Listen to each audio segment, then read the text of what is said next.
Social మీడియాలో choreographer Johnny master సంచలనం సృష్టించాడు.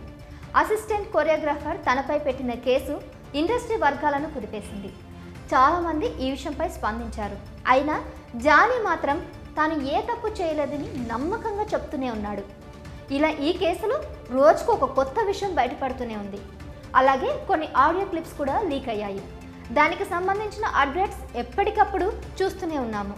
ఇప్పటికీ అటు పోలీసులకు కానీ ఇటు నెటిజన్లకు కానీ దీనిపై ఎలాంటి క్లారిటీ లేదు. అయితే 2 రోజుల క్రితం కోర్టు జానీకి మధ్యంతర బెయిల్ మంజూరు చేసింది. ఎందుకంటే జానీ మాస్టర్ ఓ సినిమాకు గాను బెస్ట్ కొరియోగ్రాఫర్ కేటగిరీలో నేషనల్ అవార్డుకు ఎంపిక అయ్యాడు.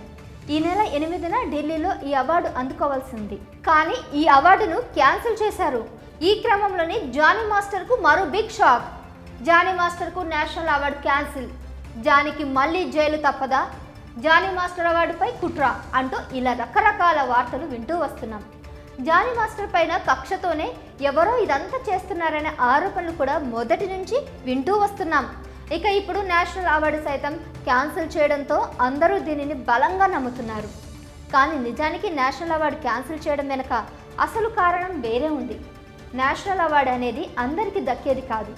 దాని వెనుక ఎంతో కష్టం, కృషి ఉంటాయి. అలాంటి ప్రతిష్టాత్మకమైన అవార్డును అందుకోవడం చాలా గొప్ప విషయం. కానీ ప్రస్తుతం జానీ మాస్టర్ మీద నమోదైనవి పోక్సో, లైంగిక వేధింపులు లాంటి బలమైన కేసులు.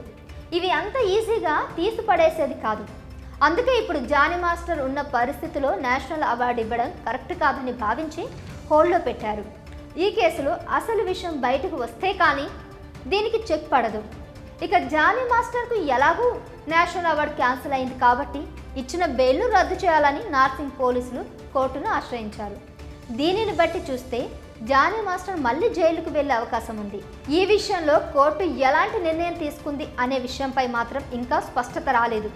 అలాగే జానీ మాస్టర్కు అవార్డు క్యాన్సిల్ చేయడంపై పలువురు సినీ ప్రముఖులు, ఇతర కొరియోగ్రాఫర్స్ జానీకి సపోర్టుగా మాట్లాడుతున్నారు. దానికి సంబంధించిన వీడియోస్ కూడా సోషల్ మీడియాలో వైరల్ అవుతున్నాయి. ఇక ఈ కేసులో ఇంకా ఎలాంటి పరిణామాలు చోటు చేసుకుంటాయి అనేది చూడాలి. మరి ఈ విషయంలో మీ అభిప్రాయాలను కామెంట్స్ రూపంలో తెలియజేయండి.